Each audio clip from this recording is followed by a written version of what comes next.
안녕하세요. 좋은 하루 보내세요. 저희 채널이 마음에 드셨다면 좋아요와 구독 부탁드려요. 여러분의 응원이 힘이 된답니다. 자, 이제 실화를 하나 들려드릴게요. 나는 욕실 거울에 비친 내 모습을 보며 나를 바라보는 여인을 알아보지 못한다. 내 눈가의 깊은 주름은 언제쯤 자리 잡았을까? 한때 밤색이었던 내 머리카락은 언제쯤 완전히 백발이 되었을까? 68살. 해안대학교에서 셰익스피어의 소네트와 제인 오스틴의 소설을 학생들에게 가르치던 시절에는 너무나 멀게만 느껴지던 나이였다. 내 이름은 이지혜다. 소금 냄새와 수많은 카페에서 풍기는 커피향, 그리고 수업에 서두르는 학생들의 자전거 벨 소리가 뒤섞이는 작은 해안도시, 해안대학교에서 37년간 영문학을 가르치는데 내 삶을 바쳤다. 이제 은퇴한 지 5년, 그 모든 소리들은 아득한 추억이 되었다. 아침 일과를 마치고 작지만 아늑한 우리 집 1층으로 내려간다. 이곳의 모든 물건은 이야기를 품고 있다. 남편 김정우와 평생을 함께 모았던 책들, 첫 데이트 때 갔던 극장의 포스터, 아들 박민준의 성장기 사진들. 남편 김정우는 민준이 14살 때 심장마비로 세상을 떠났다. 어제 일처럼 생생하다. 병원에서의 전화, 멍한 느낌. 아들에게 아버지가 다시는 돌아오지 않을 것이라고 설명하려 할 때 아들의 눈에 비치던 혼란. 장례식 후 나는 민준에게 남편과 내가 계획했던 최고의 교육과 삶의 모든 기회를 주기 위해 할 수 있는 모든 것을 하겠다고 다짐했다. 나는 야근을 하고 추가 수업과 연구 프로젝트를 맡고 아껴 쓰고 절약해서 명문학교 그리고 대학교 학비를 댔다. 민주는 똑똑한 아이였다. 남편의 분석적인 사고와 나의 꼼꼼함을 물려받았다. 경영대학원, 금융학 석사, 그리고 대형 투자회사, 취업. 그의 모든 성과가 자랑스러웠다. 그러다 최서연이 나타났다. 전화벨이 울려 내 생각을 방해한다. 화면을 보자 옴찔한다. 호랑이도 제 말하면 온다더니 아니 그 며느리 서연인가. 안녕하세요. 이지의 아주머니. 그녀의 목소리는 꿀처럼 달콤했지만 나는 그 인위적인 음색을 알아차린 지 오래다. 오늘 기분은 어떠세요? 좋아요, 최서연 씨. 나는 아무런 감정 없이 대답했다. 다행이네요. 민준 씨가 아주머니께서 사촌 변호사로부터 모든 서류를 받으셨는지 알아봐 달라고 부탁했어요. 저희는 아주머니가 유산을 사기당할까봐 걱정돼서요. 요즘 사기꾼들이 얼마나 많은데요. 특히 어르신들을 노리는 경우가 많잖아요. 그래, 또 시작이군. 사촌 이미영의 장례를 치른 지 겨우 3일인데 벌써 유산에 관심이 있다니. 이미영은 특정 예술계에서 명성 있는 화가였다. 생전에는 딱히 가깝지는 않았다. 그녀는 우리의 조용한 해안 도시보다 파리와 뉴욕을 더 선호했다. 하지만 우리는 서로를 존중했고 나를 포함한 모두의 예상을 깨고 그녀는 내게 상당한 양의 작품뿐 아니라 상당한 금액의 유산을 남겼다. 괜찮아요, 최서연 씨. 박 변호사는 아주 유능해요. 나는 짜증을 숨기려 애쓰며 대답했다. 이미 서류를 다 받았고 모든 자금은 제 계좌로 이체되었어요. 잠시 침묵. 나는 그녀가 다음 수를 고려하며 입술을 오므리는 모습을 거의 상상할 수 있었다. 다행이네요. 민준 씨가 정말 기뻐할 거예요. 아, 참, 민준 씨가 아주머니 돈을 투자하는 것에 대해 이야기하고 싶어 했어요. 아주머니 돈이 그냥 계좌에 앉아 있는 대신 아주 좋은 수익을 낼 수 있는 유망한 프로젝트가 몇 개 있대요. 내 돈이라니. 유산도 아니고 자금도 아닌 내 돈. 마치 그 돈의 유일한 가치가 내 아들을 위해 일하는 데 있는 것처럼. 걱정해줘서 고맙지만 이미 이 돈으로 할 계획이 있어요. 나는 단호하게 말했다. 정말요? 그녀의 목소리에 차가운 기색이 스며들었다. 뭔데요? 실례가 안 된다면 여쭤봐도 될까요? 나는 깊이 숨을 들이쉬었다. 며칠 동안 머릿속으로 이 대화를 연습했다. 마가목길에 있는 빅토리아 양식주택을 매입해 개조하여 작은 문화센터로 만들 계획이다. 이미영의 작품 전시 공간, 문학의 밤, 어쩌면 지역 아이들을 위한 작은 교육 프로그램도 운영할 것이다. 전화 반대편의 침묵은 너무나 명백해서 최서연의 계획이 산산조각 나는 소리가 거의 들리는 듯했다. 이지의 아주머니, 그녀가 마침내 가장된 걱정스러운 목소리로 말했다. 아주머니 연세에 그런 프로젝트를 떠맡는 것이 현명하다고 생각하세요? 복원과 운영은 엄청난 일이에요. 그리고 그 집은 나중에 어떻게 될 거고요? 아주머니도 아시겠지만 아주머니 유산을 가족에게 남기는 것이 더 낫지 않겠어요? 가족이라 함은 나도 손주들도 아닌 자신과 민준을 의미했다. 결혼 17년째인데 나는 여전히 그들에게 잠재적인 자원의 원천에 지나지 않았다. 나는 아주 건강해요, 최서연 씨. 그리고 이 프로젝트가 결실을 맺는 것을 볼 수 있을 만큼 오래 살 계획이에요. 미래에 대해서는 모든 것이 내 유언장에 명확하게 명시될 거예요. 그녀가 날카롭게 숨을 들이쉬는 소리가 들렸다. 아, 물론이죠. 물론이에요. 그녀는 서둘러 전술을 바꾸며 말했다. 그냥 아주머니가 걱정돼서 그래요. 참, 이번 주 금요일 저녁에 해변가에 새로 생긴 레스토랑에서 저녁 식사를 함께 하고 싶어요. 미래에 대해 진지하게 이야기해야 할 것 같아요. 온 가족이요. 온 가족이라 함은 최서연의 비아냥거리는 말들, 아내가 하는 모든 말에 대한 민준의 침묵하는 동의, 그리고 손주들의 건방진 시선을 의미했다. 김도연과 김아리는 본래 착한 아이들이지만 부모님, 특히 엄마의 영향으로 나에게 차갑고 멀어졌다. 좋아요. 나는 이미 후회할 것을 알면서 동의했다. 몇 시예요? 6시 반에요. 레스토랑 이름은 라메르 갤러리 레스토랑이에요. 6명 테이블을 예약했어요. 6명이요? 나는 놀라 물었다. 네, 제 법무법인 동료와 그의 아내도 함께 할 거예요. 아주머니를 만나고 싶어 해요. 훌륭하군. 그녀가 계획하는 모든 것의 증인들이군. 최서연은 결코 아무것도 이유 없이 하지 않는다. 나중에 봐요, 최서연 씨. 나는 대화를 끝내며 전화를 끊었다. 관자놀이에 익숙한 긴장감이 느껴졌다. 며느리와의 모든 대화는 이런 느낌을 남긴다. 시계를 보았다. 거의 10일시였다. 정우의 부동산 중개인과 그 빅토리아 양식주택을 보러 가기로 약속이 되어 있었다. 집을 나서자 이웃집 아이가 자전거를 만지작거리는 것이 보였다. 민준이 그 나이 때 뭔가 고치는데 몰두했던 모습이 떠올랐다. 무엇이 변한 걸까? 언제 내 착하고 호기심 많던 아들이 아내의 조종을 허용하고 자기 어머니를 모욕하는 남자로 변했을까? 마가목길의 그 집은 현재 황폐한 상태임에도 불구하고 인상적이었다. 포탑, 베란다, 스테인드 글라스 창문이 있는 3층 빅토리아 양식 대저택이었다. 부동산 중개인 김 중개사는 황폐한 방들을 보여주면서 분명히 긴장한 모습이었다. 김순자 여사님, 인정해야 할 것 같아요. 이곳은 대대적인 수리가 필요해요. 지붕은 새고 있고 배선 문제도 있고 배관은 말할 것도 없고요. 저는 문제점이 아니라 가능성을 봅니다. 김 중개사님. 나는 그를 가로막았다.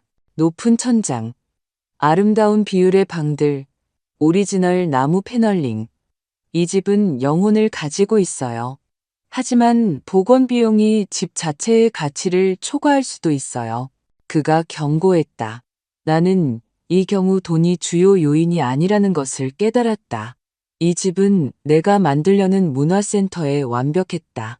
김 중개사는 어리둥절한 표정을 지었다. 아마도 68살의 과부가 야심찬 프로젝트를 위해 폐허가 된 저택을 사는 경우는 흔치 않을 것이다. 확신하신다면 다음 주에 계약서 작성을 시작할 수 있을 것 같아요. 집으로 돌아오는 길에 나는 예어부 차이너 넘치는 에너지를 느꼈다. 오랜만에 처음으로 가르치는 일이나 가족의 책임과 아무 관련 없는 나만의 프로젝트가 생겼다. 온전히 나의 것이 될 무언가. 전화벨이 다시 울려 내 생각을 방해한다. 이번에는 민준이었다. 엄마, 그의 목소리는 긴장되어 있었다. 서연이가 엄마가 낡은 집을 살 거라고 하던데요. 안녕, 민준. 그래, 맞아. 방금 보고 왔어. 하지만 왜요? 그 프로젝트 너무 야심차고 비싸 보이는데요. 내 돈이야, 민준. 나는 침착하게 말했다. 그리고 내 삶이야, 엄마. 그의 목소리는 거만하다 하게 변했다. 아무도 엄마 돈이 아니라고 말하는 게 아니에요. 하지만 미래를 생각해야죠. 손주들을 생각해야 하잖아요. 아, 나는 미래를 생각하고 있어. 내가 대답했다. 내가 남기고 싶은 유산에 대해서 문화센터는 앞으로 수년 동안 지역사회에 봉사할 거야. 서연이는 그게 그저 엄마의 일시적인 변덕이래요. 할머니가 아직 뭔가 통제할 수 있다는 걸 증명하려는 거라고요. 그가 말을 더듬었다. 그래, 그거다.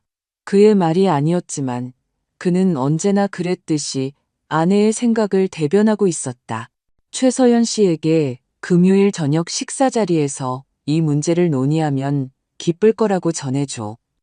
나는 침착함을 유지하려 애쓰며 말했다. 이제 실례할게. 인테리어 디자이너와 만날 약속이 있어. 거짓말이었지만 나는 이 대화를 끝내야 했다. 알겠어요. 그는 마지못해 동의했다. 금요일에 봐요. 그날 저녁 나는 현관에 앉아 오래된 사진 앨범을 넘겨보았다. 여기 해변에서 모래성을 쌓고 있는 5살 민준의 모습. 여기 과학 경시대회에서 상을 받는 12살 민준의 모습. 여기 그의 대학 졸업식 사진. 나는 그 옆에 서서 너무나 자랑스러웠다. 그리고 여기 결혼 사진. 우아한 드레스를 입은 최서연. 빛나고 자신감 넘치는 모습. 그때도 그녀의 눈에서는 내가 무시하기로 선택했던 차가운 계산이 보였다. 초인종 소리에 내 생각이 끊겼다. 놀랍게도 손주들이 문 앞에 서 있었다. 16살 김도연과 12살 김아린, 할머니. 김도연은 무뚝뚝하게 고개를 끄덕였다. 그는 나이보다 키가 크고 남편의 진지한 눈을 닮았다. 엄마가 저녁 식사 초대장을 드리라고 했어요. 드레스 코드가 있는 레스토랑이라는 말은 깜빡했대요. 아, 그거군. 내 평소 옷이 그들의 모임에 충분히 품위 있지 않을 것이라는 미묘한 암시. 고마워, 도연아. 나는 미소 지었다. 잠깐 들어올래? 김아린이 오빠와 눈빛을 교환했다. 그녀는 최서연의 검은 머리지만 나의 초록색 눈을 닮았다. 시간이 별로 없어요. 그녀는 분명히 엄마에게서 배운 듯한 어조로 말했다. 운전기사 아저씨가 기다려요. 물론이지. 나는 실망감을 숨기려 했으며 고개를 끄덕였다. 금요일에 보자. 아, 참. 김도연이 이미 차에 거의 다 간 채 덧붙였다. 엄마가 할머니가 무슨 유산을 받아서 낡은 집에 돈을 쓰려고 한다던데 사실이에요? 응. 나는 반응을 살피며 대답했다. 문화센터를 만들려고 해. 지루할 것 같아요. 아린이가 어깨를 으쓱했다. 거기에 뭐가 있을 건데요? 도연이가 의외로 물었다. 사촌화가 이미영의 그림 전시 공간, 문학의 밤, 교육 프로그램, 어쩌면 고전 영화나 예술 영화를 상영하는 작은 영화관도 만들 거야. 김도현의 얼굴에 흥미가 스치는 듯 했지만 그는 이내 그것을 감추었다. 돈 엄청 들겠네요. 그가 말했다. 그럴지도. 나는 동의했다. 하지만 내 저축도 있고 이미영의 유산도 꽤 상당하거든. 엄마는 할머니 나이에 그런 프로젝트를 시작하는 건 현명하지 않다고 해요. 아린이가 또다시 최서연의 억양을 흉내내며 말했다. 아린이는 어떻게 생각하니? 내가 부드럽게 물었다. 그녀는 당황한 듯 했다. 자신의 의견을 묻는 경우가 거의 없었기 때문일 것이다. 저는 모르겠어요. 그녀가 마침내 말했다. 할머니 일이니까요. 작은 승리였지만 그래도 가야 해요. 도연이가 시계를 보며 말했다. 테니스 늦으면 엄마가 화낼 거예요. 나는 그들이 선팅된 검은색 SUV에 타는 것을 지켜보았다. 내 손주들은 피가 섞여 너무나 가깝지만 감정적으로는 너무나 멀었다. 그들은 부모님에게서 듣는 것 외에 나에 대해 무엇을 알까? 내가 한때 시를 썼다는 것을 알까? 1940년대 재즈를 사랑한다는 것을 알까? 할머니의 레시피로 세상에서 가장 맛있는 블루베리 파이를 구울 수 있다는 것을 알까? 금요일 나는 마지막 문학 심포지엄에서 발표할 때 입었던 진한 파란색 드레스를 입었다. 단순하고 우아하며 장식이 없었다. 김도연이 언급했던 레스토랑의 드레스 코드에 정확히 맞았다. 그곳으로 가는 길에 나는 다가올 대화에 대해 생각했다. 최서연이 무엇을 계획했든 나는 침착하고 단호해야 했다. 이 돈은 나의 것이고 나만이 어떻게 사용할지 결정할 것이다. 라메르 갤러리 레스토랑은 내가 예상했던 대로 유럽풍의 세련미를 내세우며 잘난 척하는 분위기였다. 지배인은 나를 민준, 서연, 아이들, 그리고 서연의 동료들인 듯한 다른 부부가 이미 앉아있는 테이블로 안내했다. 여기 우리 이지의 아주머니. 서연이 나를 맞이하며 일어나며 외쳤다. 오셔서 정말 기뻐요. 이 변호사 부부예요. 이 변호사님은 우리 법무법인의 파트너로 부동산법 전문이에요. 부동산법이라니 물론이지. 나는 이 변호사 부부와 악수를 나누며 이 변호사 아내의 평가하는 듯한 시선을 알아챘다. 만나서 정말 반가워요. 나는 아린이 옆자리에 앉으며 말했다. 이지의 아주머니는 해안대학교에서 영문학을 가르치셨어요. 서연이 설명했다. 그녀의 목소리에는 분명히 우월감이 묻어 있었다. 지금은 은퇴했지만 여전히 아주 활동적이세요. 글쎄, 낡은 빅토리아 양식 주택을 복원해서 어떤 문화센터로 만들려고 하신대요. 야심찬데요. 이 변호사가 전문적인 미소를 지으며 말했다. 프로젝트의 법률적 측면은 누가 담당하나요? 부동산 등기, 세금, 보험 같은 건 꽤 복잡한 문제인데요. 변호사가 있어요. 박 변호사요. 내가 대답했다. 그분이 제 일을 오랫동안 처리해 주셨어요. 박 변호사요. 이 변호사가 미간을 찌푸렸다. 잘 모르겠네요. 대형 로펌 소속인가요? 독립 변호사예요. 나는 말했다. 아주 유능하고요. 엄마. 민준이 끼어들었다. 아마 좀 더 현대적인 접근법을 고려해야 할 것 같아요. 이 변호사님이 자신의 로펌에서 누군가를 추천해 줄 수도 있고요. 그래, 또 시작이군.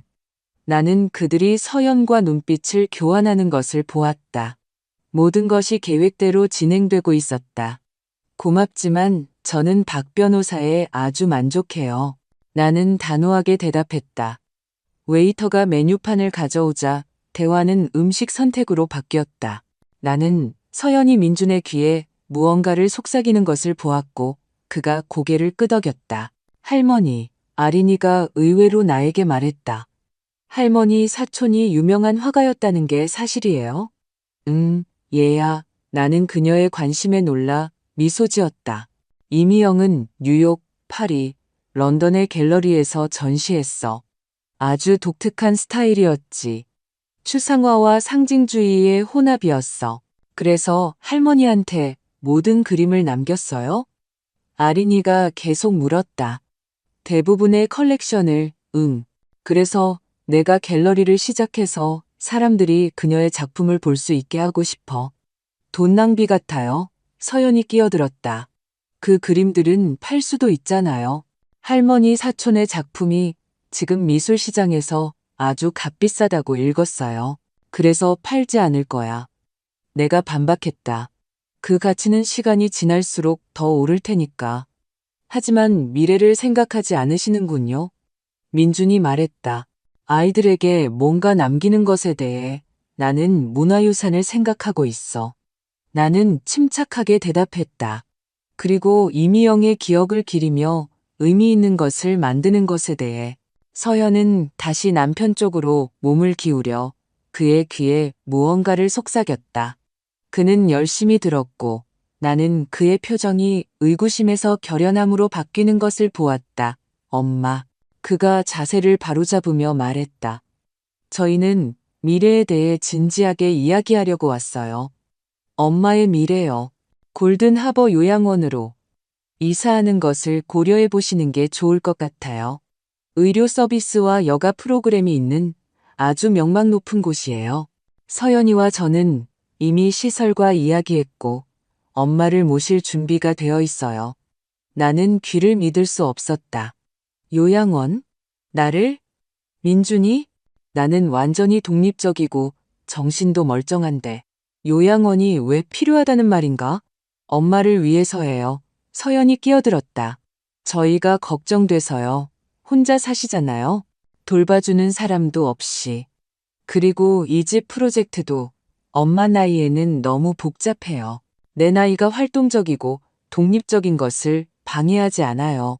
나는 내 안에서 분노가 솟구치는 것을 느끼며 말했다. 그리고 저는 감시도 필요 없고요. 하지만 유사는 민준이 말을 시작했다. 여기서 본론이 나오는군요. 내가 그를 가로막았다. 너희는 내 안위를 걱정하는 게 아니야. 이미영의 돈을 걱정하는 거지. 서현이 나에게 차가운 시선을 던졌다. 이지의 아주머니, 너무하시네요. 저희는 정말 아주머니를 걱정해요. 그냥 유산이 현명하게 사용되기를 바랄 뿐이에요. 너희의 기준으로 현명하게, 이 말이지. 내가 분명히 했다. 다시 말해, 너희에게 넘겨달라는 거군. 민주는 당황한 듯 보였지만 서연은 여전히 차가웠다. 저희가 가족이라는 것을 부인할 수는 없어요. 그리고 아이들의 미래를 생각하는 것은 당연한 일이에요. 나는 손주들의 미래도 생각하고 있어. 나는 김도영과 김아린을 보며 말했다. 그들은 분명히 불편한 듯 이 상황을 지켜보고 있었다. 그래서 내가 죽은 후에도 살아남을 의미 있는 것을 만들고 싶어.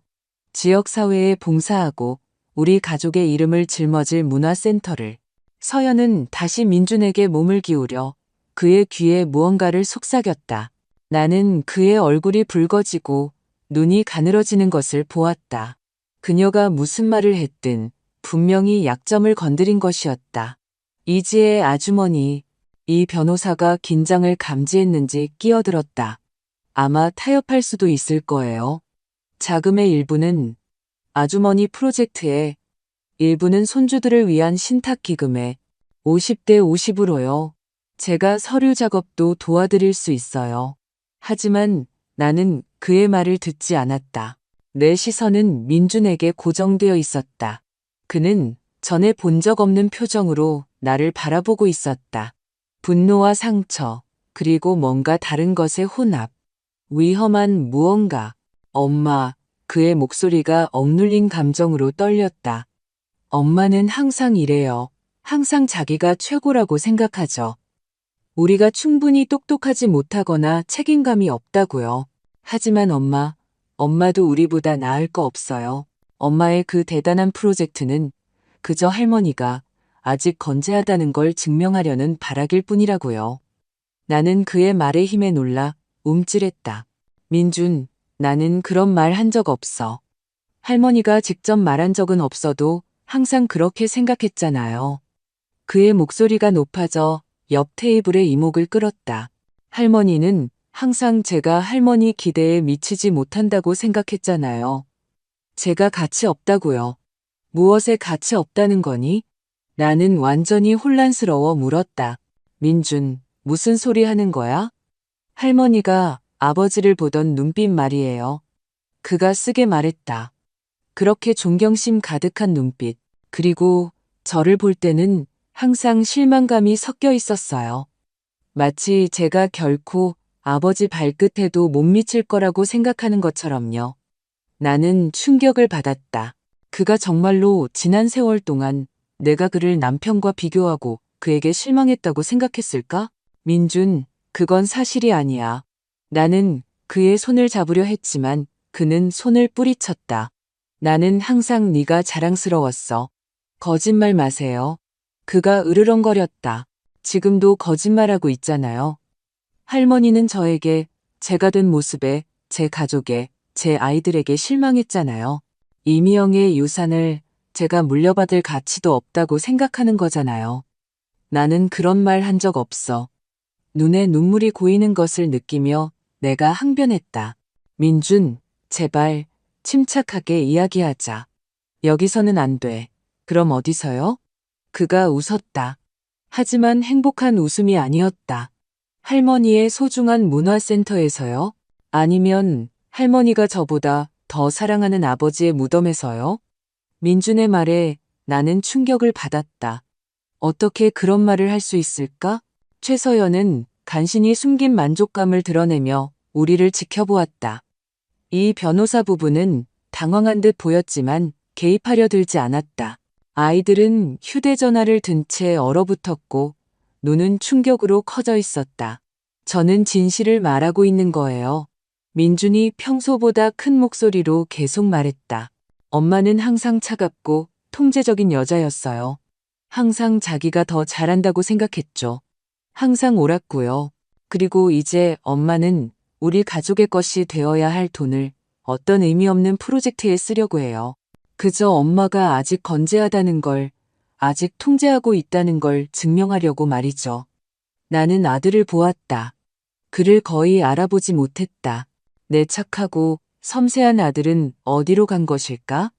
어떻게 저렇게 환하고 원한의 찻남자로 변한 것일까? 사랑한다, 민준.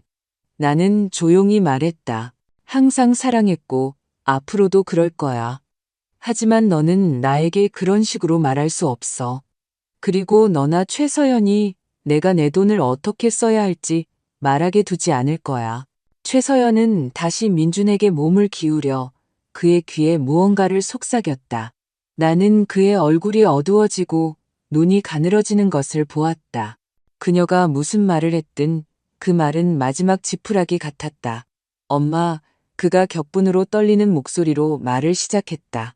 엄마는 정말, 그러더니 내가 반응할 틈도 없이 일이 벌어졌다. 민주는 자리에서 일어나 손을 쳐들었고 나는 얼굴에 날카로운 타격을 느꼈다. 광대뼈가 타는 듯 아팠고 눈앞에서 별이 번쩍였다. 나는 균형을 잃고 의자에서 레스토랑의 딱딱한 바닥으로 고꾸라졌다. 세상이 잠시 멈췄. 나는 통증과 충격에 멍한 채 바닥에 누워 있었다. 우리 주변에 순간적인 침묵이 내려앉았고 이내 폭발적인 목소리들이 터져나왔다. 누군가 비명을 지르고 있었다. 누군가 지배인을 부르고 있었다. 나는 아린이의 겁에 질린 비명을 희미하게 들었다. 천천히 고개를 들자 서연의 얼굴이 보였다. 그녀는 충격받은 표정이 아니었다. 오히려 그녀의 눈에는 차가운 만족감이 보였고 이내 다른 손님들의 시선을 의식한 듯 연극적인 걱정으로 바뀌었다. 민주는 얼어붙은 채 서 있었다. 손은 여전히 들려 있었다. 그의 얼굴에는 충격, 공포, 그리고 방금 자신이 한 일에 대한 깨달음이 뒤섞여 있었다. 할머니, 아린이가 겁에 질린 얼굴로 나에게 달려왔다. 엄마, 민준이 이제야 무슨 일이 일어났는지 깨달은 듯 속삭였다. 고의는 아니었어요. 제가 왜 그랬는지 모르겠어요. 나는 아들을 보았다. 나의 모든 것을 바친 남자, 내 젊음, 내 꿈, 내 사랑을. 그리고 그 순간 내 안에 무언가가 죽었다. 택시는 우리 집 앞에서 멈췄다. 나는 뒷좌석에 움직이지 않고 앉아 있었다. 몸을 움직일 수 없었다. 운전기사가 헛기침을 했다. 도착했습니다, 아주머니. 그의 목소리에 나는 멍한 상태에서 벗어났다. 나는 기계적으로 지갑을 꺼내 돈을 지불하고 차에서 내렸다. 현관문을 열려고 하자 떨리는 손가락 사이로 열쇠가 미끄러졌다. 마침내 자물쇠를 열고 어두운 현관으로 들어섰다. 불을 켜지 않고 거실로 걸어 들어가 안락의자에 몸을 기댔다. 집안의 침묵은 나를 짓눌렀고 방금 일어난 일이 비현실적으로 느껴졌다.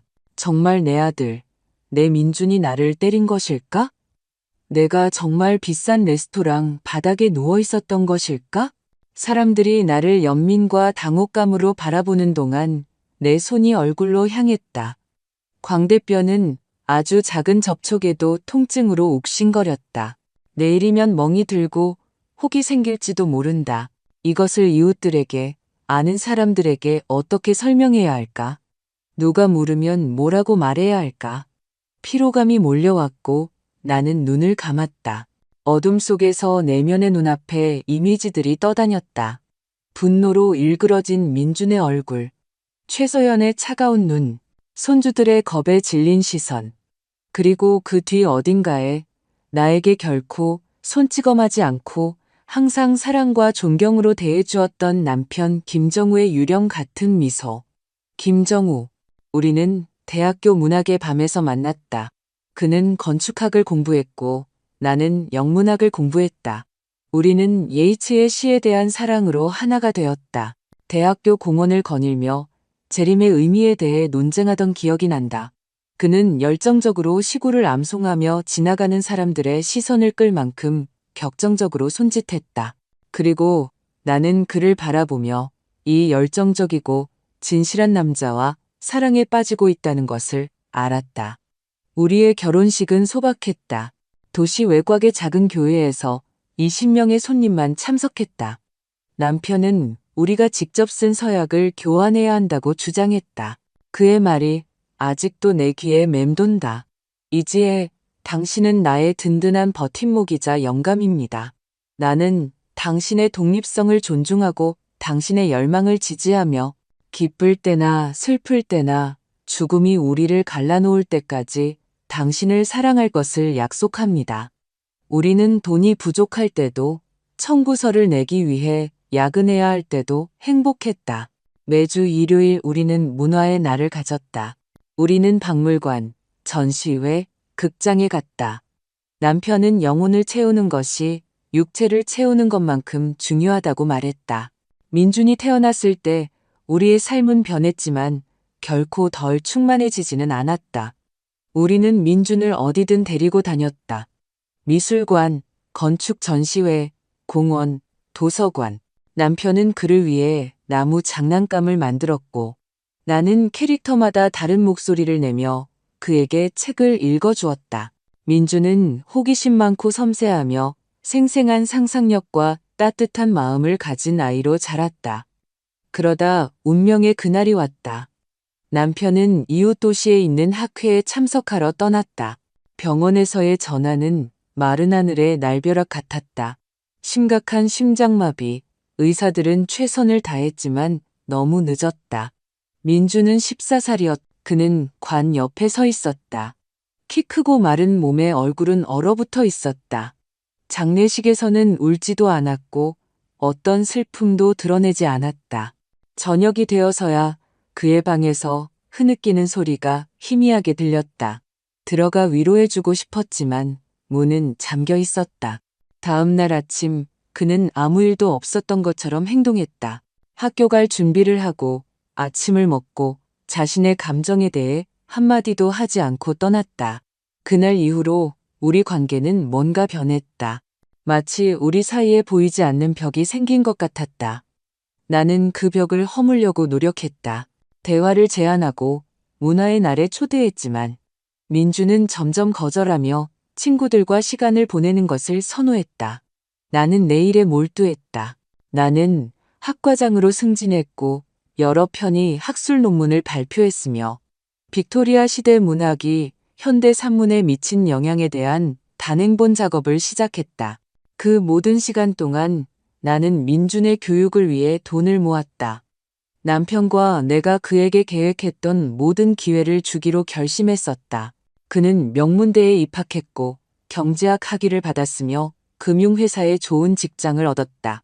나는 그가 자랑스러웠다. 비록 해가 갈수록 그가 남편과 내가 키운 섬세하고 호기심 많은 소년과는 점점 더 달라진다는 것을 알아챘지만 그는 더 실용적이고 물질적인 성공에 더 집중했으며 예술과 문학에는 덜 흥미를 보였다. 그러다 그는 최서연을 만났다. 그녀는 그가 다니던 회사를 담당하는 법무법인의 비서였다. 야심차고 자신감 넘치며 완벽한 취향과 차가운 아름다움을 지니고 있었다. 민준이 그녀를 나에게 데려와 소개했을 때 나는 이상한 불안감을 느꼈다. 그녀의 미소에서, 그녀의 시선에서 뭔가 계산적인 것이 있었다. 하지만 민주는 그녀를 그렇게 흠모하는 눈으로 바라보았고 나는 내 의구심을 억눌렀다. 그들의 결혼식은 호화로웠다. 200명이 넘는 손님, 비싼 레스토랑, 정교한 메뉴. 나는 이 과시적인 럭셔리 분위기 속에서 이질감을 느꼈다. 신혼부부가 정형화된 서약을 교환하는 동안 나는 남편과 내가 교환했던 진심 어린 서약들을 떠올리지 않을 수 없었다. 결혼 후 민주는 더욱 멀어졌다. 우리의 만남은 명절에 하는 형식적인 저녁 식사로 변했고 그 자리에서는 서연이 대화를 지배했으며 민주는 그녀의 모든 말에 침묵으로 동의했다.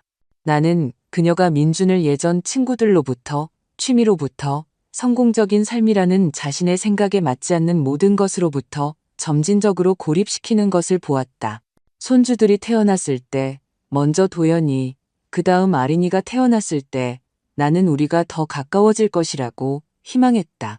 아이들을 돕겠다고 제안했고 그들과 시간을 보내며 내가 한때 민준에게 전해주었던 것을 그들에게 전해주고 싶었다. 하지만 서연은 항상 우리의 접촉을 제한할 이유를 찾았다.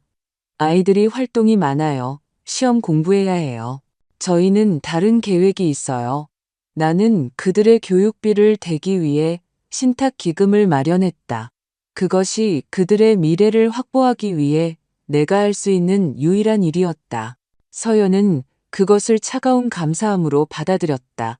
마치 당연한 것인 양.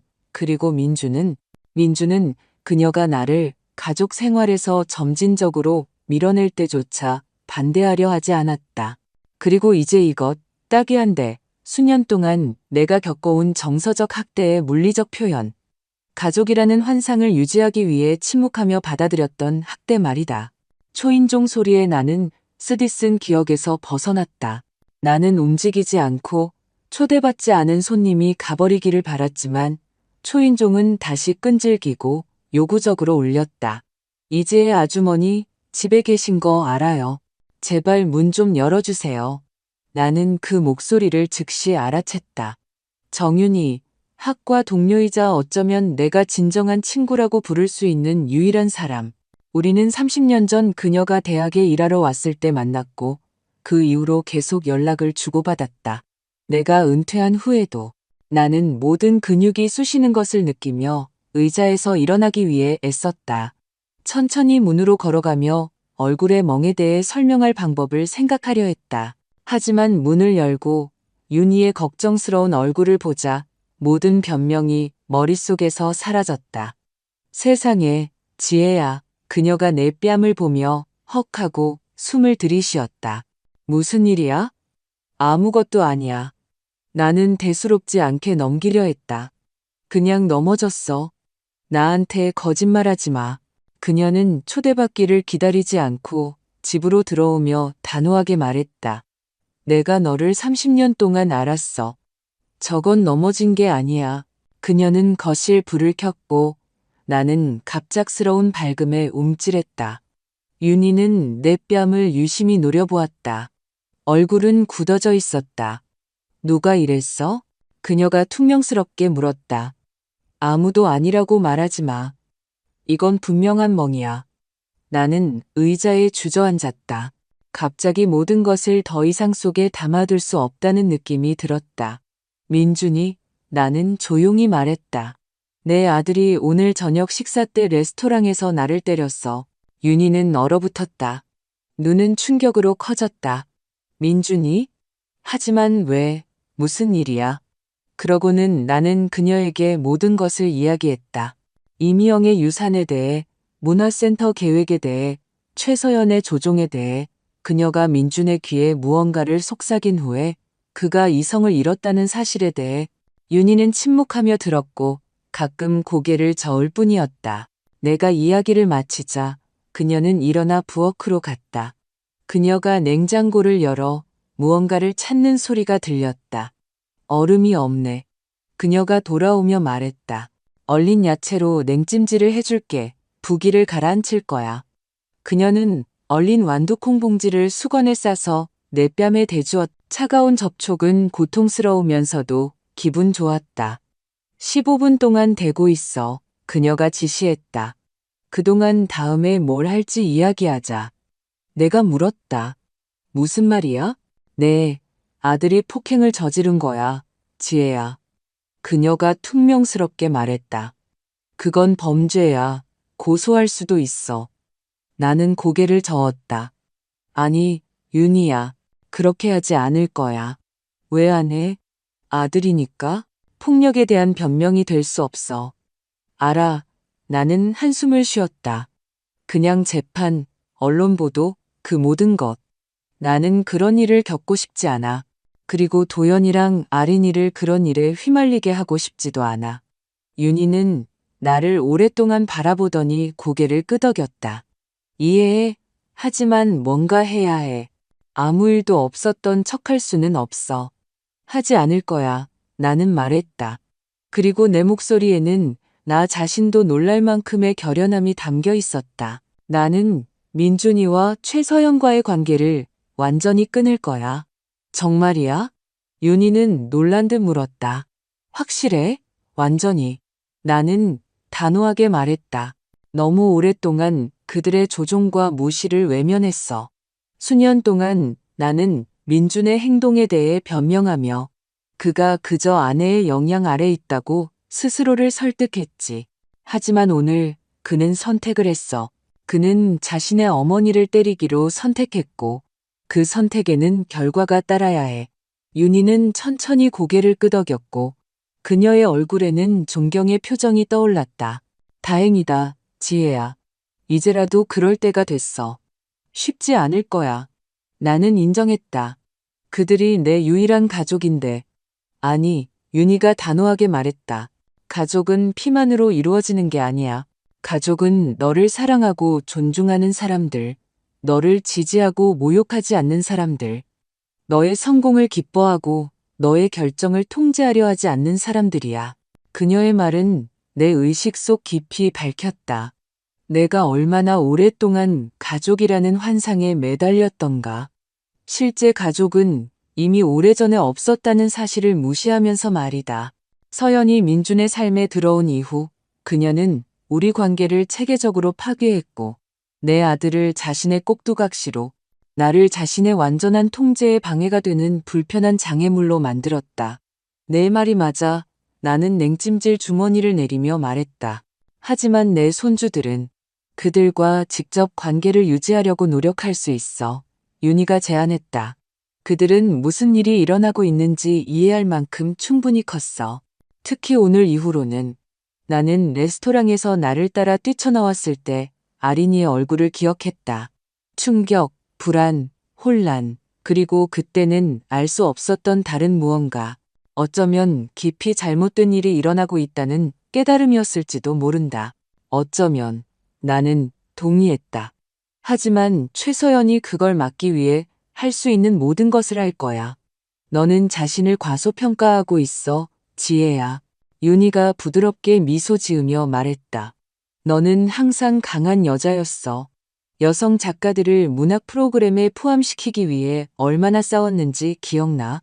늙은 보수주의자들로 이루어진 위원회 앞에서 박사 논문을 어떻게 변호했는지, 학업 경력을 쌓으면서 어떻게 혼자 아들을 키웠는지 기억나? 나는 희미하게 미소 지으며 그 시절을 떠올렸다. 그래, 한때는 강했었지. 그 힘은 아직 너 안에 있어. 윤희가 내 마음을 읽은 듯 계속 말했다. 너는 단지 최서현과 민준이 너를 약하고 의존적이며 그들의 지도와 통제가 필요하다고 믿게 했을 뿐이야. 내 말이 맞을 거야. 나는 한숨을 쉬었다. 아들과의 관계를 잃을까봐 너무 두려워서 무엇이든 참으려 했어. 하지만 오늘 뭔가 부서졌어. 돌이킬 수 없는 무언가가. 그리고 그게 최선이야. 윤희가 단호하게 말했다. 때로는 무언가를 재건하기 위해 부숴야 할 때가 있어. 더 건강하고 더 정직한 것을. 그녀는 일어나 부엌으로 갔다. 주전자가 끓는 소리가 들렸다. 몇 분 후 그녀는 향기로운 차 두 잔을 들고 돌아왔다. 여기. 그녀가 한 잔을 건네주며 말했다. 꿀 넣은 캐모마일이야. 진정하는 데 도움이 될 거야. 나는 컵을 받아들고 따뜻함이 도자기를 뚫고 차가운 손가락으로 스며드는 것을 느꼈다. 고마워, 윤희야. 모든 것에 대해 와줘서, 들어줘서. 고마워하지 마. 그녀가 손을 흔들었다. 친구가 그런 거지. 그나저나 내가 집에 있는 걸 어떻게 알았어? 무슨 일 있었어? 윤희는 차를 한 모금 마시더니 컵 가장자리 너머로 나를 보았다. 이 변호사 아내가 전화했어. 우리는 같은 독서 클럽에 있거든. 그녀는 일어난 일에 대해 아주 속상해했어. 민준이가 너를 때렸고 네가 레스토랑을 혼자 떠났다고 하더라. 네가 괜찮은지 확인하려고 왔지. 아, 이 변호사 아내? 나는 고개를 끄덕였다. 그녀는 서연을 제외한 다른 사람들처럼 충격받은 듯 보였다. 무슨 뜻이야? 최서연은 놀라거나 속상해 보이지 않았어. 오히려 만족스러워 보였지. 마치 모든 것이 계획대로 진행되는 것처럼. 윤희가 미간을 찌푸렸다. 민준이를 일부러 자극한 거라고 생각하니? 확실해. 나는 단호하게 말했다. 그가 이성을 잃기 직전에 그의 귀에 무언가를 속삭였어. 그를 격분하게 만든 무언가. 하지만 그게 무슨 반응을 일으킬 수 있었을까? 그녀가 무슨 말을 했을까? 나는 고개를 저었다. 모르겠어. 아주 개인적이고 아주 고통스러운 무언가. 어쩌면 남편과 관련된 것일 수도 있어. 민준이는 내가 아버지를 자기보다 더 사랑한다고. 내가 항상 실망스러운 눈으로 그를 바라보고 남편과 비교했다고 소리쳤어. 그건 사실이 아니야. 윤희가 반박했다. 너는 항상 민준이에 대해 그렇게 자랑스럽게, 그렇게 사랑스럽게 이야기했잖아. 알아. 나는 한숨을 쉬었다. 하지만 그는 분명히 다르게 느꼈거나 아니면 최서연이 결혼 생활 동안 그렇게 믿게 만들었겠지. 우리는 침묵 속에 앉아 차를 마셨다. 밖은 완전히 어두워졌고 가로등만이 텅 빈 거리에 희미한 불빛을 드리웠다. 문화센터는 어떻게 할 거야? 윤희가 한참 만에 물었다. 프로젝트를 계속할 거야. 나는 망설임 없이 대답했다. 내일은 부동산 중개인과 만나서 집에 대한 가계약을 맺을 거야. 그리고 복원 프로젝트를 위한 건축가, 인테리어 디자이너를 찾아야 해.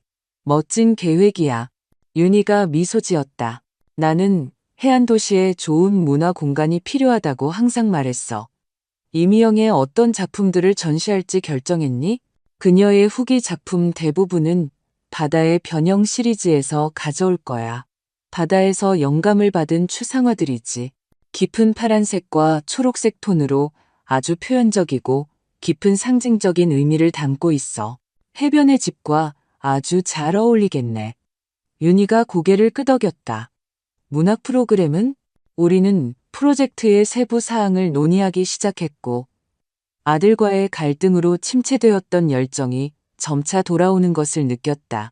문화센터, 그 잠재력, 그것이 지역 사회에 가져올 수 있는 것에 대해 이야기하면서 나는 새로운 삶을 얻는 기분이었다. 윤희가 마침내 떠날 준비를 했을 때 거의 자정이었다. 그녀는 내 뺨에 냉찜질을 계속하라고 강하게 권했고 내일 들르겠다고 약속했다. 괜찮을 거야, 지혜야. 그녀가 나를 안아주며 작별 인사를 했다. 너는 생각보다 강하고 아들에게서, 며느리에게서, 모든 사람에게서 존경받을 자격이 있어. 진정한 사랑은 굴욕과 학대를 견디는 것을 요구하지 않아. 비록 그것이 너의 자식들에게서 온다 해도 말이야. 그녀가 떠난 후 나는 오랫동안 창가에 서서 밤의 해안 도시를 내다보았다. 도시의 불빛이 만에 어두운 물에 반사되어 물속의 별이 빛나는 하늘 같은 착시를 만들었다. 남편 김정우는 이 풍경을 사랑했다. 그는 이런 순간에 세상 전체와 과거와 미래와 동시에 연결된 느낌을 받는다고 말했다. 당신이라면 어떻게 했을까, 정우야? 나는 스스로에게 물었다. 내 입장이라면 어떻게 했을까? 그의 목소리가 들리는 듯 했다. 침착하고 자신감 넘치는. 너는 답을 알고 있어, 지혜야. 항상 그랬듯이. 그리고 그것은 사실이었다. 마음속 깊이 나는 내가 무엇을 해야 할지 알고 있었다. 수년 동안 내 삶을 오염시켜온 독성 관계를 끊는 것, 사회에 이롭고 이명에게 합당한 기념물이 될 프로젝트에 집중하는 것, 손주들이 원한다면 그들과 직접적인 관계를 맺으려고 노력하는 것, 그리고 조작도, 굴욕도, 오랫동안 잃었던 것을 잃을까 하는 두려움도 없이 내 삶의 새로운 장을 시작하는 것. 내 뺨은 여전히 아팠고 일어난 일을 상기시켰다. 하지만 이상하게도 이 육체적 고통은 명확함을 가져다 주었다. 마치 민준의 주먹이 내 광대뼈뿐만 아니라 내가 오랫동안 소중히 여겼던 환상들도 부순 것 같았다. 가족에 대한 환상, 아들에 대한 환상, 그들의 삶 속에서 내 역할에 대한 환상. 나는 침실로 돌아와 천천히 잠자리에 들 준비를 했다. 내일은 새로운 날이 될 것이다. 새로운 목표, 나 자신과 내 관계에 대한 새로운 이해로 새로운 삶을 시작할 날. 그리고 오랜만에 처음으로 나는 미래에 대한 두려움이 아니라 이상하고 예상치 못한 안도감을 느꼈다.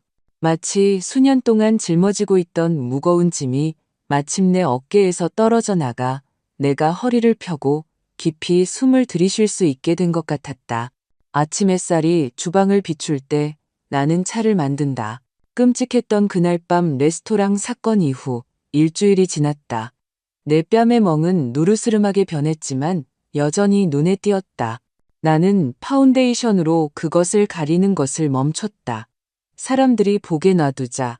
질문하게 놔두자. 나는 더 이상 겉모습을 유지하기 위해 비밀을 지키지 않을 것이다. 오늘 아침 전화벨이 3번째 울린다. 누군지 안다. 민주는 일요일 가족 저녁 식사에 내가 나타나지 않은 이후로 계속 전화하려고 애썼다. 나는 받지 않는다. 그의 목소리, 그의 변명을 들을 준비가 되지 않았다. 어쩌면 영원히 준비되지 않을 수도 있다. 대신 나는 오랜 변호사, 박 변호사와의 오늘 회의를 위해 준비한 서류들을 검토한다. 그는 흠잡을 데 없는 평판과 날카로운 지성을 가진 건조하고 나이든 남자다. 그는 대학 시절부터 나의 법률 사무를 처리해 주었고 손주들을 위한 신탁기금 설립을 도왔으며 이제 내 유언장을 바꿀 것이다. 초인종 소리에 내 생각이 끊겼다. 문 앞에 서 있는 것은 흰 백합 꽃다발을 든 택배 기사였다. 내가 가장 좋아하는 꽃이다. 나는 첨부된 카드를 열어보기도 전에 누가 보냈는지 알았다. 엄마, 죄송해요. 제가 왜 그랬는지 모르겠어요. 제발 이야기 좀 해요. 민준. 나는 꽃다발을 현관 테이블 위에 놓았다. 흰 백합은 남편 김정우가 가장 좋아하던 꽃이었다. 그는 매년 결혼기념일에 나에게 그 꽃을 주었다. 민주는 그걸 안다. 그는 그 꽃이 나에게 특별한 의미가 있다는 것을 안다. 그런 상징을 이용해 감정을 조작하는 것은 쉽지만 나는 더 이상 이런 속임수에 넘어가지 않는다. 내 차키는 이미 손에 쥐어져 있다. 서류 가방은 어깨에 메고 있다. 오늘은 중요한 날이고 어떤 감상적인 제스처도 내가 선택한 길에서 벗어나게 할 수 없다. 박 변호사 사무실은 해안도시 중심가의 오래된 건물에 위치해 있었다. 나를 오랫동안 알고 지낸 비서는 따뜻하게 미소 지으며 즉시 사무실로 안내했다. 김순자 여사님, 박 변호사가 나를 맞이하며 일어섰다. 만나서 반가워요. 비록 상황이 그리 유쾌하지는 않지만요. 약속을 잡을 때 전화로 상황을 간략하게 설명했지만 이제 그의 사무실에 앉아 이미영의 유산, 아들과 며느리와의 갈등, 그리고 육체적 폭력에 대해 모든 것을 자세히 이야기했다. 심각한 문제입니다. 박 변호사가 내 이야기를 마치자 말했다. 폭행 신고를 할 수도 있어요. 아니요. 나는 고개를 저었다. 법정 소송은 원치 않아요. 그저 유언장을 바꾸고 이미영의 유산을 제가 의도한 대로 사용되도록 하고 싶어요. 그는 이해한다는 듯 고개를 끄덕였다. 그렇다면 새로운 문서를 작성해야 합니다. 현재 유언장은 제가 기억하기로는 손주들을 위한 신탁기금을 설립한다는 조건으로 모든 것을 따님에게 남기는 것으로 되어 있습니다. 네, 내가 확인했다. 이제는 제가 만들고 있는 문화센터가 주요 수혜자가 되기를 원해요. 집, 미술 컬렉션, 도서관, 모든 것이 센터를 관리할 재단으로 가야 합니다. 박 변호사는 수첩에 메모를 했다. 개인 소지품이나 저축은요? 나는 잠시 멈칫했다. 센터와 관련 없는 개인 소지품은 손주들이 성인이 되었을 때 분배될 수 있어요. 저축에 대해서는 나는 말을 멈췄다. 절반은 센터 활동을 지원하는 재단으로 가야 해요. 4분의 1은 손주들이 대학 졸업 후 학업을 계속하기를 원할 경우 추가 장학금으로, 그리고 4분의 1은 친한 친구 정윤이에게요. 아드님에게는 직접적인 상속권이 없나요? 없어요. 나는 단호하게 대답했다. 민주는 이미 저에게서 충분히 받았어요. 교육, 지원, 기회, 이제 그는 스스로 해결해야 해요. 박 변호사는 안경 너머로 나를 유심히 바라보았다. 그가 유언의 이의를 제기할 수 있다는 것을 아시죠? 유일한 직계 상속인으로서 그에게는 그럴 권리가 있습니다. 알아요. 나는 고개를 끄덕였다. 하지만 그럴 근거가 없을 거예요. 저는 제정신이고 정보에 입각한 결정을 내릴 수 있어요. 게다가 레스토랑에서 일어난 일에 대한 증인도 있고요. 법정으로 가면 그에게 유리하지 않을 거예요. 맞습니다. 박 변호사가 동의했다. 서류는 이번 주 말까지 준비해 드릴게요. 수혜자가 아닌 2명의 증인 앞에서 서명해야 합니다. 정윤이와 제 예전 동료 중 1명에게 부탁할 거예요. 나는 한마디 덧붙였다. 그리고 건강상의 이유로 본인의 의사를 직접 표현할 수 없을 경우를 대비해 의료 대리인 지정도 고려해야 합니다. 현명한 제안이었지만 그것은 나를 늙어감의 필연성에 대해 생각하게 했다. 남편에게 지명했을 텐데 이제는 정윤이에게요. 나는 단호하게 말했다. 그녀는 저를 누구보다 잘 알고 저는 그녀의 판단을 믿어요. 박 변호사는 고개를 끄덕이며 메모를 했다. 집 구매는 어떻게 할까요? 서두르고 싶다고 하셨죠? 네, 내가 확인했다. 부동산 중개인 김 중개사가 가격 협상을 하지 않으면 소유주가 빨리 진행할 의향이 있다고 했어요. 제가 그와 연락해서 서류 작업을 서두를 수 있어요. 박 변호사가 제안했다. 또한 건물의 연식과 상태를 고려하여 철저한 기술 검사를 추천합니다. 이미 마련했어요. 나는 미소 지었다. 전문가들이 월요일에 집을 점검할 거예요. 훌륭합니다. 박 변호사가 미소로 답했다. 이렇게 철저한 접근 방식을 보니 좋네요. 2시간 후 그의 사무실을 나설 때 나는 더 가벼운 기분이었다. 구체적인 단계와 법적 절차는 내 결정의 무게와 최종성을 부여했고 그것은 이상하게도 나에게 위안이 되었다. 차 안에서 휴대전화를 확인했. 민준에게서 5통의 부재중 전화, 서연에게서 2개의 메시지, 그리고 아린이에게서 1통의 메시지. 나는 마지막 것만 열었다. 할머니, 괜찮으세요? 걱정돼요. 답장해 주세요. 그녀의 걱정은 나를 감동시켰다. 나는 재빨리 답장을 입력했다. 괜찮아. 아리나, 좀 바빠서. 나중에 이야기하자. 서연의 메시지는 읽지 않았다. 가식적인 걱정과 은밀한 위협이 뒤섞여 있을 것을 알았기 때문이다. 대신 나는 오늘 일정의 다음 목적지로 운전했다. 은행, 기존 계좌와 분리된 새로운 계좌를 개설했다. 이미영의 유산과 내 저축 일부를 그 계좌로 이체했다. 은행 지점장은 전문적인 미소를 띤 젊은 여성이었다. 불필요한 질문은 하지 않았지만 여전히 눈에 띄는 내 광대뼈에 그녀의 시선이 머무는 것을 알아챘다. 은행을 나서자 배가 고파 해변가의 작은 카페에서 점심을 먹기로 했다. 남편과 나는 이곳에 자주 오곤 했다. 우리는 구석 테이블에 앉아 책에 대해 이야기하고 지나가는 사람들을 구경했다. 그의 죽음 이후 나는 이곳을 피했다. 추억이 너무 고통스러웠기 때문이다. 하지만 오늘 뭔가 나를 이곳으로 이끌었다. 샐러드와 차를 주문하고 만의 풍경을 즐겼다. 맑고 화창한 날이었고 배들이 물 위를 미끄러지듯 지나가며 푸른 수면에 하얀 자국을 남겼다. 이 풍경의 아름다움은 내가 해안 도시를 왜 그렇게 사랑하는지 상기시켜 주었다. 왜 이곳에 의미 있는 무언가를 남기고 싶은지 생각에 잠겨 있다가 누군가 내 테이블로 다가오는 것을 즉시 알아차리지 못했다. 고개를 들자 최서연이 보였다. 완벽하게 옷을 입고 완벽한 머리 모양의 차가운 미소를 짓고 있었다. 이지의 아주머니. 그녀가 초대도 없이 내 맞은편에 앉으며 말했다. 드디어 찾았네요. 최서연 씨. 나는 놀라움을 숨기지 못하고 말했다. 내가 여기 있는 걸 어떻게 알았어요? 해안 도시는 작은 마을이잖아요. 그녀가 어깨를 으쓱했다. 이 변호사 아내가 전화해서 아주머니가 이 카페에 들어가는 걸 봤다고 하더군요. 나는 사람들 앞에 모습을 드러내는 것에 대해 더 조심해야겠다고 마음속으로 다짐했다. 이 마을은 정말 작고 소문이 빨리 퍼진다. 뭘 원해요? 나는 퉁명스럽게 물었다. 이야기하고 싶어서요. 그녀가 여전히 그 가짜 미소를 지으며 대답했다. 민준 씨가 걱정으로 어쩔 줄 몰라 해요. 아주머니는 전화도 받지 않고 일요일 저녁 식사에도 오지 않았고요. 이유는 명백하다고 생각하는데요.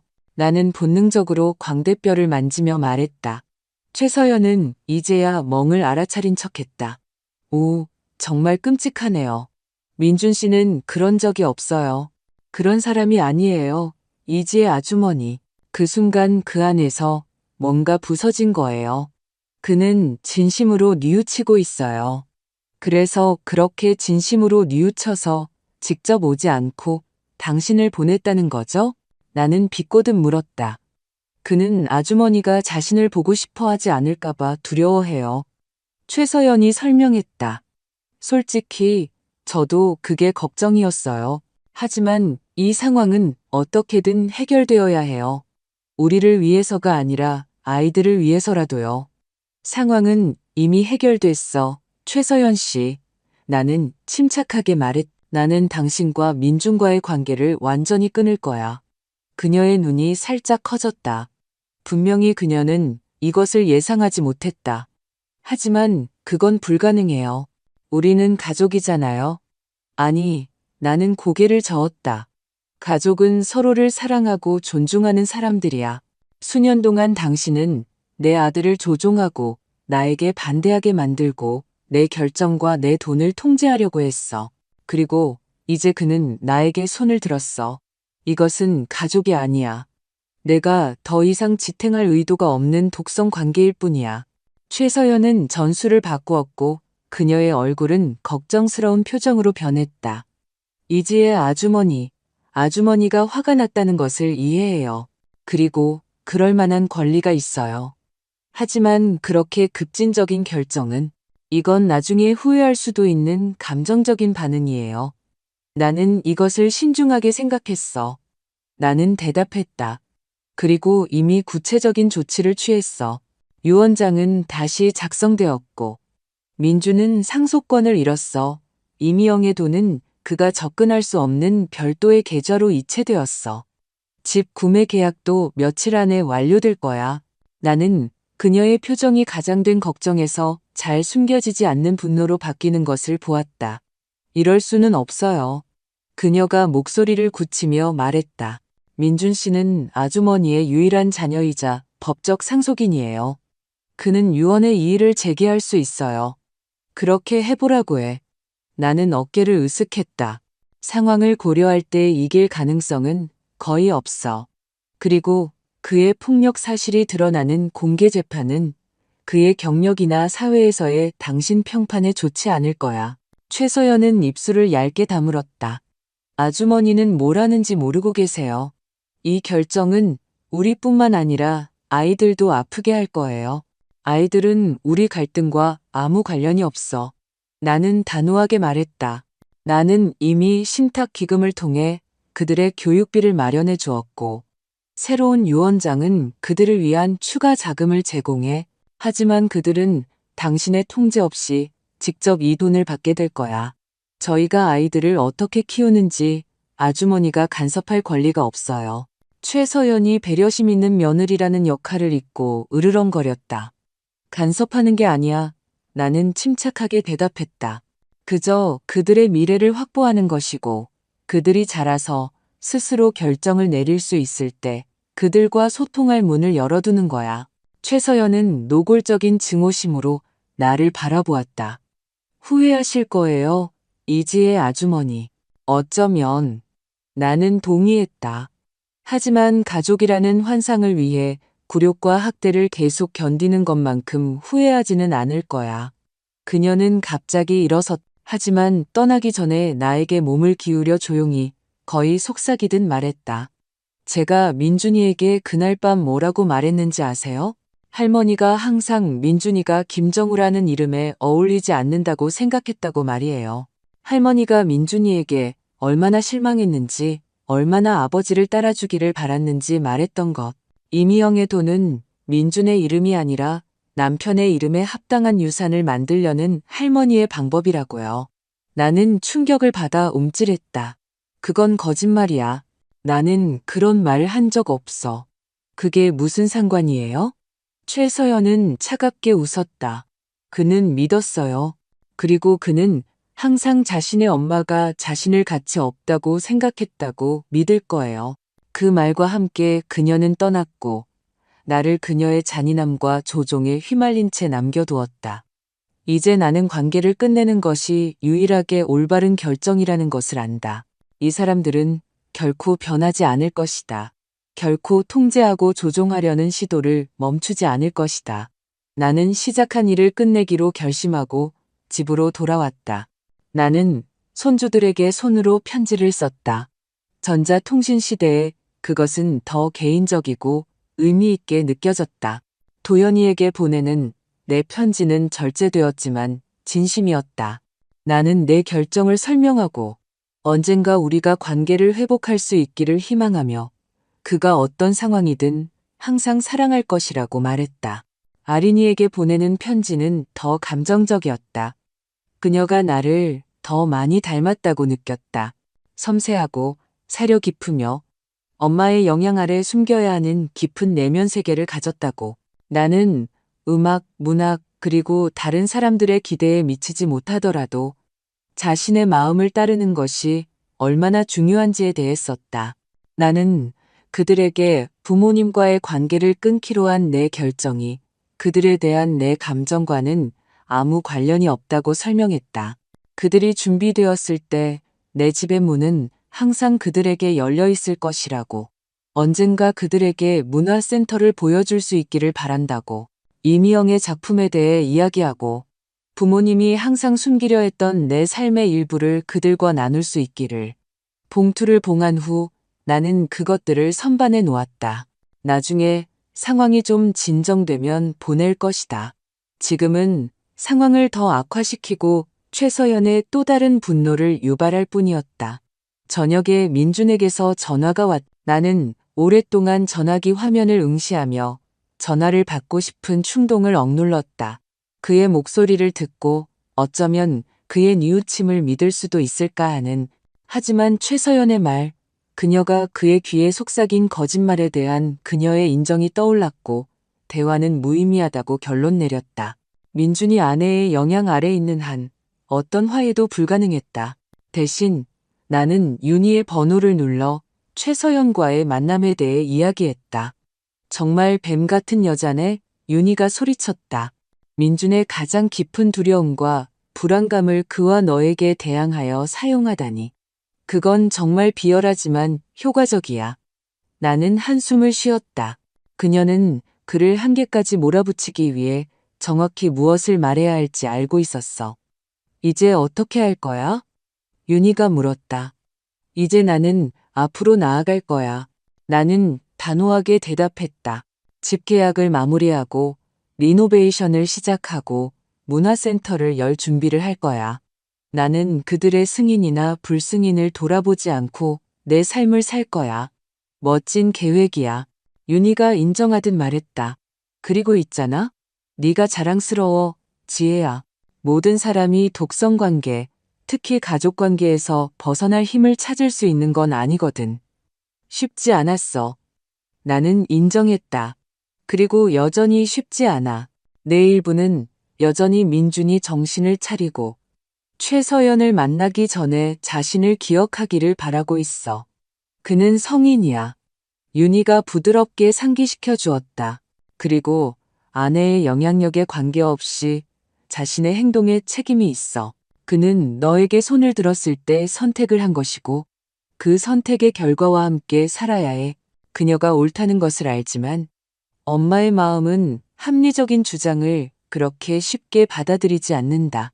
내 일부는 항상 민준이를 사랑할 것이고 항상 밝은 눈과 열린 마음을 가진 어린 소년을 기억할 것이다. 하지만 나는 그 소년이 오래전에 자라서 내가 거의 알아보지 못하는 남자로 변했다는 것을 받아들여야 한다. 다음 며칠은 바쁘게 지나갔다. 나는 집 구매 계약서에 서명하고 복원을 담당할 건축가를 만났으며 디자이너와 인테리어 디자인 콘셉트를 논의했다. 모든 결정, 모든 전진은 나에게 자신감을 주었고 내가 올바른 길에 있다는 것을 확인시켜 주었다. 민주는 계속 전화했지만 점점 더 드물어졌다.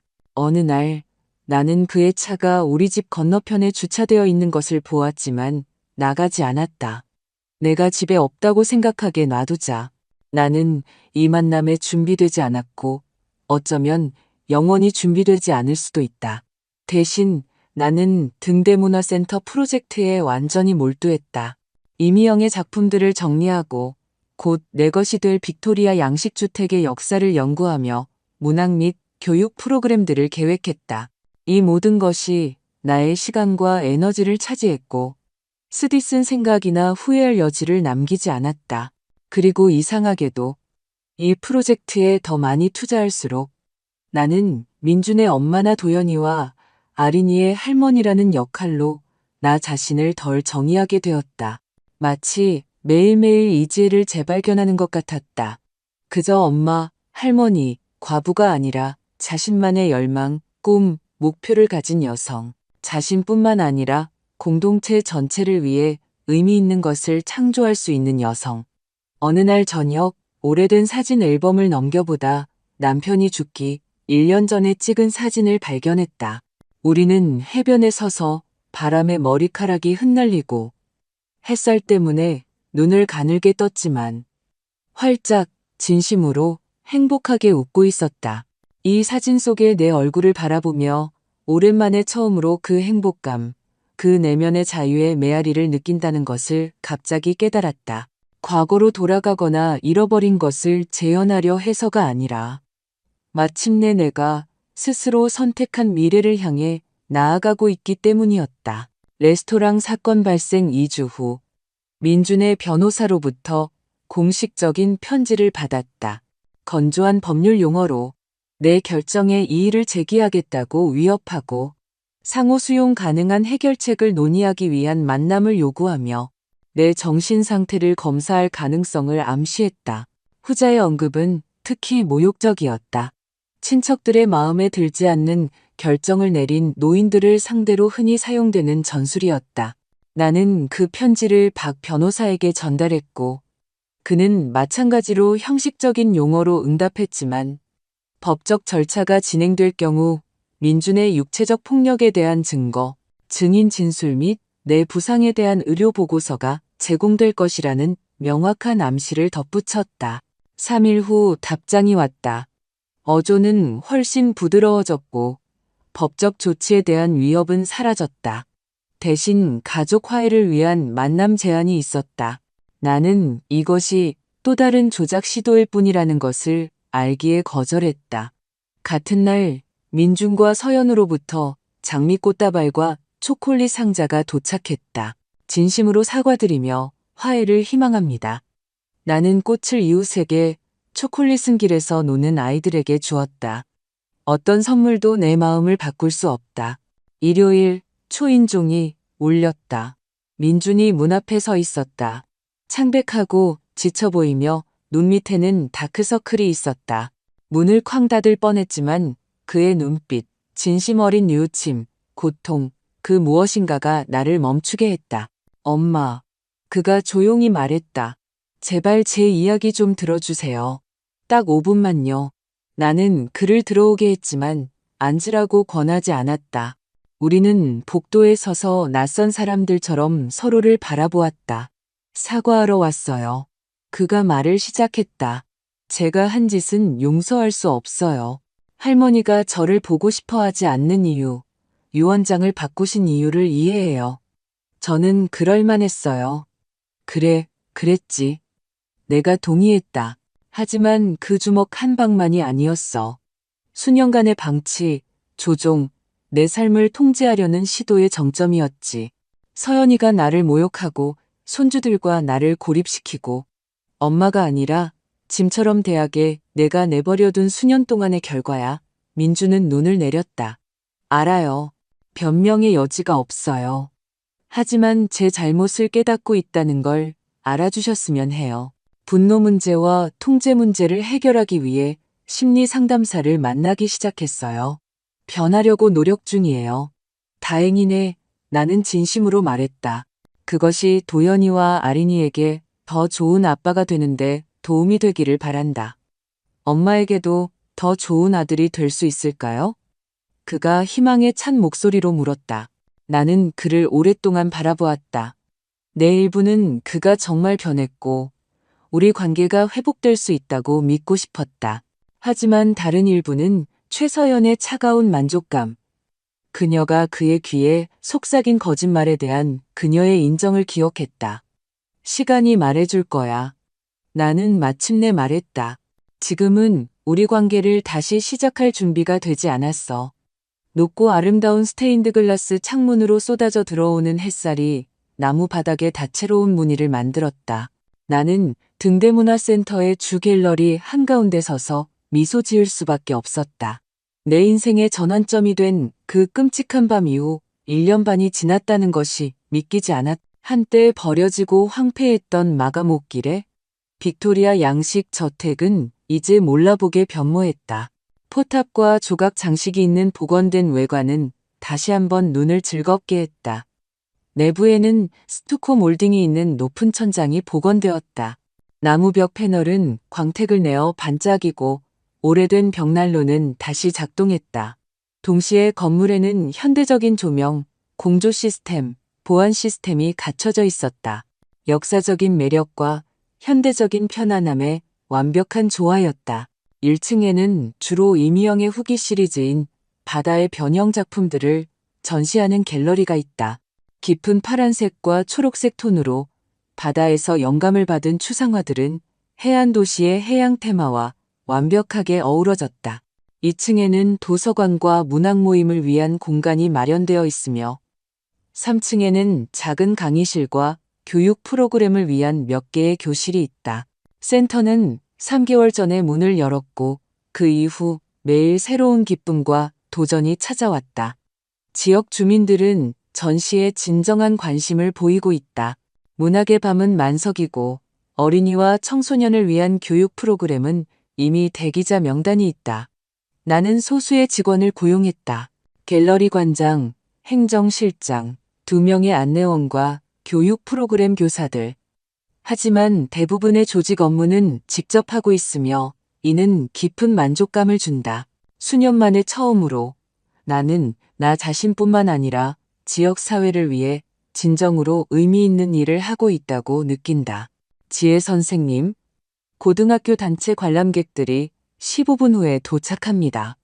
우리 행정실장, 최 실장이 갤러리로 살짝 들어와 말했다. 준비되셨나요? 네, 물론이죠. 나는 미소 지으며 블라우스 칼라를 바로잡았다. 학생들에게 투어를 해주는 것이 내가 가장 좋아하는 일 중 하나가 되었다.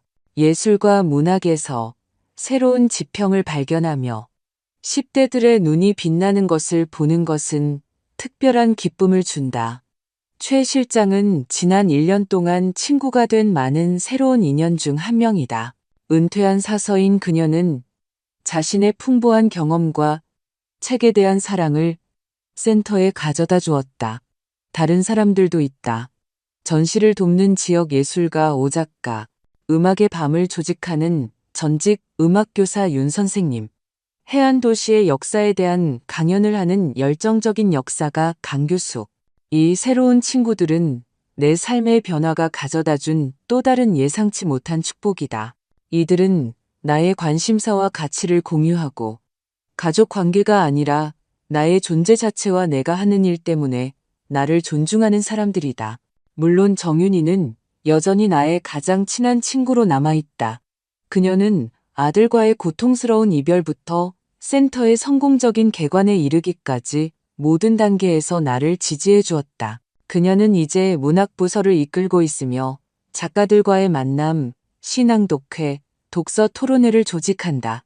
학생들을 위한 투어 후 나는 교육 프로그램을 지원하는데 관심 있는 지역 사업가인 잠재적 후원자와 회의가 있다. 그 다음에는 해안도시 관광 코스의 센터를 포함시키는 가능성을 논의하기 위해 시의회 의원들과 점심 식사가 예정되어 있다. 하루는 바쁘게 흘러갈 것이지만 나는 피곤하기보다 활력이 넘친다. 가끔 민준이 나를 때리지 않았다면 내 삶이 어땠을까 궁금해진다. 만약 가족 관계라는 외양을 유지하기 위해 굴욕과 조종을 계속 견뎠다면 나는 아마도 그 독성 관계에서 벗어날 힘을 결코 찾지 못했을 것이다. 등대문화센터를 결코 짓지 못했을 것이다. 의미와 만족감으로 가득 차니 새로운 삶을 결코 발견하지 못했을 것이다. 물론 어려운 순간들도 있었다. 민준과 헤어진 후 처음 몇 달 동안은 종종 한밤중에 공허하고 길을 잃은 느낌으로 잠에서 깨어나곤 했다. 엄마로서, 할머니로서, 가족의 중심으로서의 습관은 하룻밤 사이에 사라지지 않는다. 전화해서 사과하고 상황을 고치려고 애쓰고 싶은 충동에 거의 굴복할 뻔한 날들도 있었다. 하지만 유혹이 특히 강해질 때마다 나는 최서연의 차가운 만족감, 그녀가 민준에게 속삭인 거짓말, 그의 치켜든 손을 기억했고 옛 관계로 돌아가는 것은 옛 굴욕과 조종으로 돌아가는 것을 의미한다는 것을 깨달았다. 대신 나는 새로운 삶을 건설하는 데 집중했다. 빅토리아 양식주택에 복원된 모든 요소, 벽에 걸린 모든 그림, 참석한 모든 문학 모임이 이 새로운 현실의 기초가 되었다. 나는 1년 넘게 민준과 최서연으로부터 아무 소식도 듣지 못했다. 몇 번의 화해 시도가 실패한 후, 그리고 내 유언장에 이의를 제기하는 것이 헛수고라는 것을 변호사들과 상의한 후라고 나는 짐작한다. 그들은 나를 혼자 내버려 두었다. 나는 그들의 삶에서 일어나는 일들을 아는 지인들로부터만, 그것도 조금씩만 알게 된다. 손주들과의 상황은 더 복잡하다. 이제 17살이 된 김도연은 나에게 연락한 적이 없다.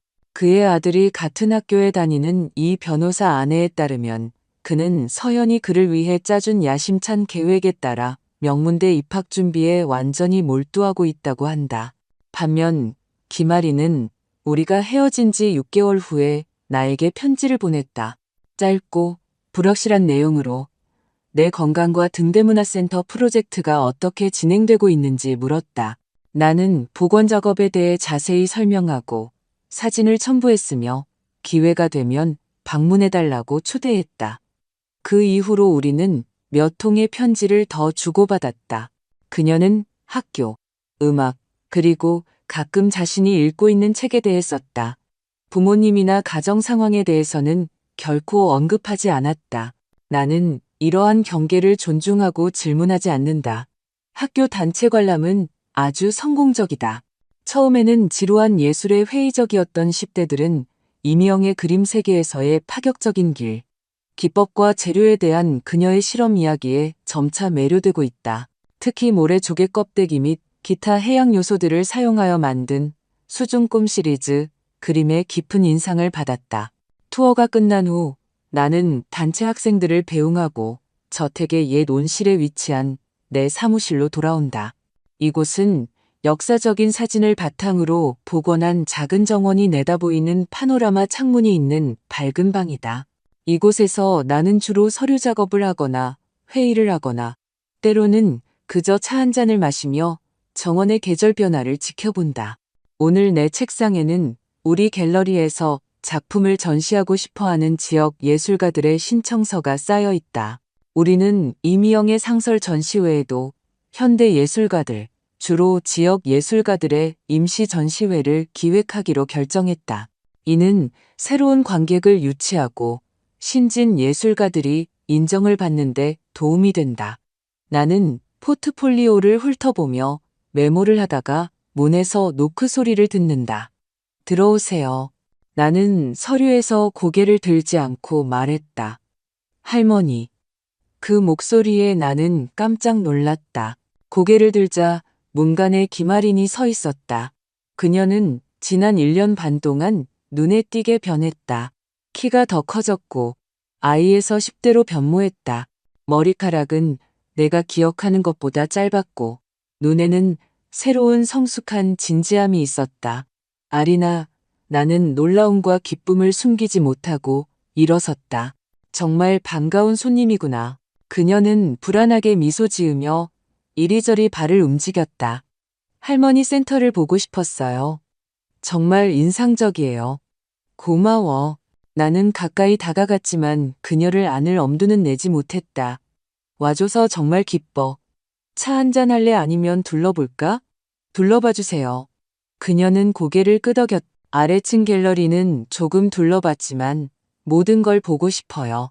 나는 그녀를 건물 곳곳으로 안내하며 복원 과정, 각 공간의 개념, 그리고 우리가 운영하는 프로그램에 대해 이야기했다. 아린이는 주에 깊게 들었고 사려 깊은 질문을 던졌으며 나는 그녀의 눈에서 진정한 감탄을 보았다. 정말 멋져요, 할머니. 우리가 만의 멋진 경치를 감상할 수 있는 옥상에서 투어를 마쳤을 때 그녀가 말했다. 할머니가 이걸 다 직접 하신 거예요? 멋진 팀이 있었지. 나는 미소 지었다. 건축가들, 보건 전문가들, 디자이너들. 하지만 처음부터 끝까지 내 프로젝트였어. 엄마가 그랬어요. 그녀는 분명히 당황한 듯 말을 더듬었다. 신경 쓰지 마렴. 내 엄마가 뭐라고 했는데? 내가 부드럽게 물었다. 아린이는 하늘과 바다가 만나는 수평선 쪽으로 시선을 돌렸다. 그냥 변덕이라고요. 센터는 6개월 안에 문 닫을 거라고요. 해안 도시에 이런 곳이 필요 없다고요. 나는 놀라지 않았다. 다른 사람의 행동, 특히 성공적인 행동의 중요성을 깎아내리는 것은 서연의 전형적인 모습이었다. 그녀가 틀린 것 같구나. 나는 악의 없이 말했다. 이제 문을 연 지 3개월이 됐고 방문객 수는 늘고 있어. 알아요. 아린이가 고개를 끄덕였다. 제 친구 지우가 학교 현장 학습으로 여기 왔었어요. 가장 좋은 곳이라고 했고 할머니가 예술에 대해 정말 잘 이야기해 주신대요. 이 칭찬은 제3자를 통해 전달된 것이었지만 어떤 형식적인 칭찬보다 나를 더 감동시켰다. 말해줘서 고마워. 나는 미소 지었다. 안으로 다시 들어갈까? 여기 좀 쌀쌀해진다. 우리는 내 사무실로 내려갔다. 그곳에는 최 실장이 이미 차와 쿠키를 준비해 놓았다. 아린이는 창가 안락의자에 앉아 두 손으로 컵을 감싸쥐고 몸을 데우려는 듯했다. 부모님은 네가 여기 온 걸 아시니? 나는 잠시 멈춘 후 물었다. 그녀는 고개를 저었다. 지훈의 집에 역사시험 공부하러 간다고 말했어요. 그렇구나. 나는 고개를 끄덕였지만 거짓말에 대해 그녀를 판단하지 않았다. 여기에 오는 것은 위험을 감수하는 일인데 상관없어요. 그녀가 갑자기 예상치 못한 단호함으로 말했다. 이 모든 것에 지쳤어요. 부모님의 끊임없는 다툼, 엄마가 제 모든 움직임을 통제하는 것, 할머니 이름이 우리 집에서 어떤 범죄를 저지른 것처럼 금지되어 있는 것에 지쳤다고요. 나는 침묵하며 그녀가 속내를 털어놓을 기회를 주었다. 서로 말하지 않기 시작한 이후로 모든 게 더 나빠졌어요. 그녀가 계속 말했다. 부모님은 항상 다투세요. 아빠는 일이 많다며 집에 없는 날이 많고, 엄마는 저에게, 특히 저에게 어떤 이유로든 신경질을 부려요. 도연 오빠는 중요한 건 그것뿐이라는 듯 항상 자기 방에서 대학 준비를 하고 있어요. 정말 안 됐구나, 아리나. 나는 진심으로 말했다. 힘들었겠네. 다툼 때문만이 아니에요. 그녀는 내 눈을 똑바로 보았다. 그녀의 눈은 고통과 결연함이 뒤섞여 있었다. 엄마가 저를 할머니 대하듯 대하기 시작했어요. 제가 하는 모든 것을 비판하고 제 관심사를 비웃고 끊임없이 다른 사람들과 비교해요. 결코 충분히 좋다고 하지 않아요. 이 고백은 내 마음에 비수처럼 밝혔다. 이런 일이 일어나고 있을지도 모른다고 두려워했지만 아린이 자신에게서 확인받으니 완전히 다른 문제였다. 뭐처럼? 나는 조심스럽게 물었다. 지난달 음악 경연대회에서 2등을 했어요. 그녀가 말했다. 쇼팽을 연주했어요. 모두 아름답다고 했지만 엄마는 그냥 글쎄 1등은 너에게 너무 높은 벽이었나 보네 라고 말했어요. 나는 고개를 끄덕였다. 건설적인 비판으로 위장한 이런 종류의 잔인함을 너무나 잘 이해했기 때문이다. 그리고 법대에 가는 대신 음악학교에 가고 싶다고 말했더니 엄마는 난리를 치셨어요. 아린이가 한숨을 쉬었다. 음악은 취미이지 직업이 아니라고 했어요. 정신 차리지 않으면 지하철역에서 구걸이나 할 거라고요. 아빠는 뭐라고 하셨니? 내가 물었다. 아무 말도 안 했어요. 그녀가 씁쓸하게 웃으며 말했다. 아빠는 엄마랑 절대 다투지 않아요. 그저 거기에 앉아서 마치 존재하지 않는 것처럼 보여요. 최소영과의 결혼 생활 수년 동안 변해버린 민준. 예전 자신의 그림자, 자기 의견이나 의지가 없는 남자. 싫어요. 아린이가 갑자기 목소리에 분노를 담아 말했다. 엄마가 모든 사람을 조종하는 방식이 싫어요. 우리를 작고 보잘것없는 존재로 만드는 방식이 싫어요. 아빠를 강제로 할머니를 포기하게 만든 방식도 싫어요. 아리나, 내가 부드럽게 말했다. 네 아빠는 자신의 선택을 한 거야. 네가 그를 피해자로 생각하지 않았으면 좋겠어. 그는 성인이고 자신의 행동에 책임이 있어. 그녀는 나를 오랫동안 바라보더니 고개를 끄덕였다. 맞아요. 그냥 때로는 아빠 눈에서 뭔가가 보여요. 갈망, 후회, 특히 엄마가 저를 할머니와 너무 닮았다고, 책을 너무 많이 읽고, 예술과 음악에 너무 몰두한다고 비판하기 시작할 때요. 나를 닮은 게 세상에서 가장 나쁜 일은 아닐 거야. 나는 미소 지었다. 적어도 나는 그렇게 생각하지 않아. 그건 제가 지금까지 받은 최고의 칭찬이에요. 아린이가 의외로 말했다. 그녀의 미소는 내가 한때 알았던 어린 소녀를 떠올리게 했다. 우리는 1시간 동안 음악, 책, 그녀의 미래 계획에 대해 더 이야기했다. 그녀는 정말로 음대에 가고 싶어 했고, 전문 피아니스트가 되는 것을 꿈꾸고 있었다. 이미 레퍼토리가 있었고, 내가 설립한 신탁 기금으로 좋은 선생님에게 배우고 있었으며 오디션을 준비 중이었다. 할머니. 그녀는 떠나기 전에 말했, 가끔 여기 와도 돼요? 그냥 놀거나 어쩌면 뭘 도와줄 수도 있고요. 물론이지, 아리나. 나는 망설임 없이 대답했다. 여기서는 항상 환영이야. 그리고 원하면 우리 음악실에서 피아노 연습해도 돼. 집에 있는 것만큼 좋지는 않지만. 아니에요. 너무 좋아요. 그녀가 말을 가로막았다. 할머니가 3층 보여주실 때 봤어요. 그리고 여기서는 엄마가 허락하는 것 말고 제가 원하는 것을 연주할 수 있어요. 우리는 그녀가 방과 후 화요일과 목요일에 도서관에서 추가 수업을 받는다는 핑계로 오기로 동의했다. 이상적인 해결책은 아니었다. 나는 비밀과 거짓말을 싫어한다. 하지만 이 상황에서 아린이에게 다른 선택의 여지가 없다는 것을 이해했다. 들키면 어쩌죠? 그녀가 문에 서서 물었다. 엄마가 할머니를 못 만나게 하면 어쩌죠?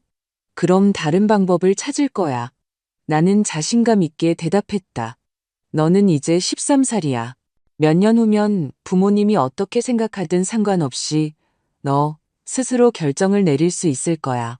그때까지 나는 여기에서 너를 기다리고 있을 거야.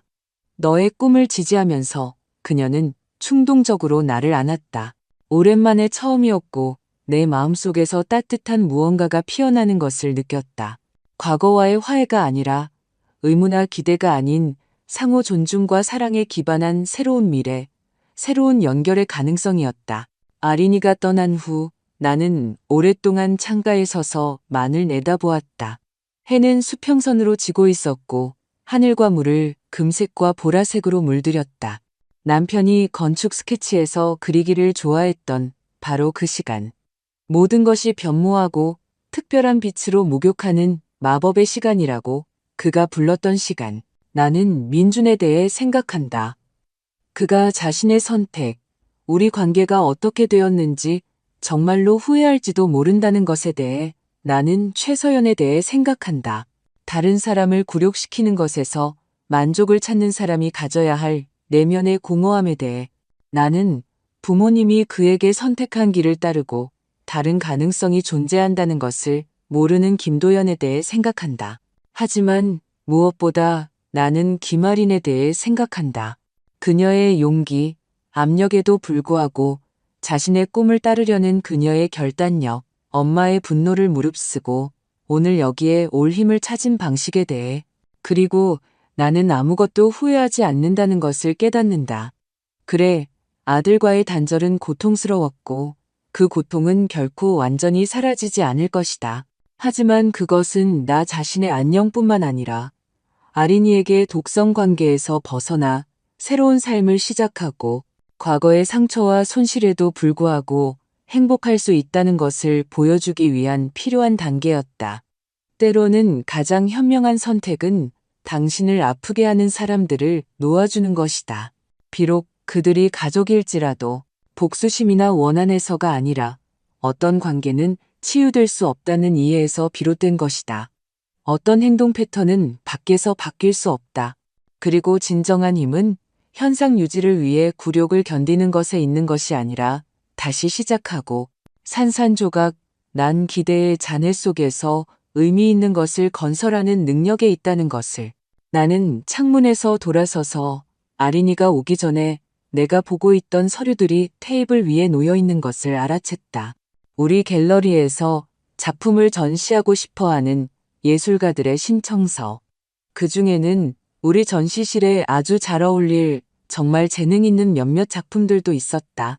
내일은 교육 프로그램 확장에 대해 시의회와 회의가 예정되어 있고 그 다음에는 오 작가와 윤 선생님과 함께 여름 예술축제에 대한 논의가 있다.